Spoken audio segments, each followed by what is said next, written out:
அடுத்ததாக மாநிலத்தினுடைய துணைத் தலைவரும் முன்னாள் சபாநாயகருமான மரியாதைக்குரிய அண்ணன் விபி துரைசாமி அவர்கள் உங்கள் மத்தியிலே தேசிய கல்விக் கொள்கையை ஆதரித்து உரையாற்றுவார்கள்.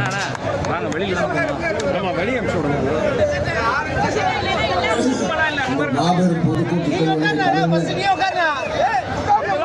மாநில பொதுச் செயலாளரும் திருச்சி பெருங்கோட்டத்தினுடைய தலைவருமான மரியாதைக்குரிய சகோதரர் கருப்பு முருகானந்தம் அவர்கள் வந்திருக்கின்ற அனைவரையும் வரவேற்று விடைபெற்று சென்றிருக்கின்ற திருச்சி மாநகர மாவட்ட தலைவர் அன்பு சகோதரர் ஒண்டிமுத்து அவர்களே, வருகை புரிந்து சிறப்புரையாற்ற அமர்ந்திருக்கின்ற தமிழக பாரதிய ஜனதா கட்சியின் முன்னணி தலைவர்களே, மாவட்ட தலைவர்களே,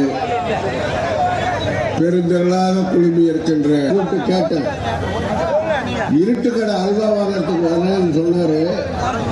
நான் தான் நேரம் இல்லைன்னு சொல்லி அனுப்பிச்சு விட்டுட்டேன். அதனால கோவில்பட்டு கடை.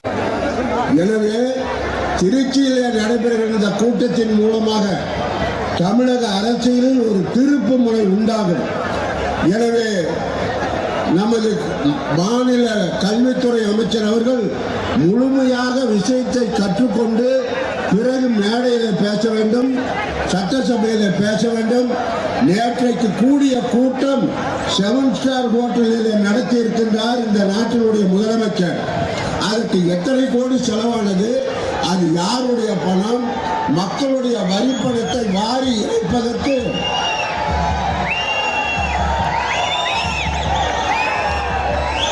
ஏற்கிறப்பா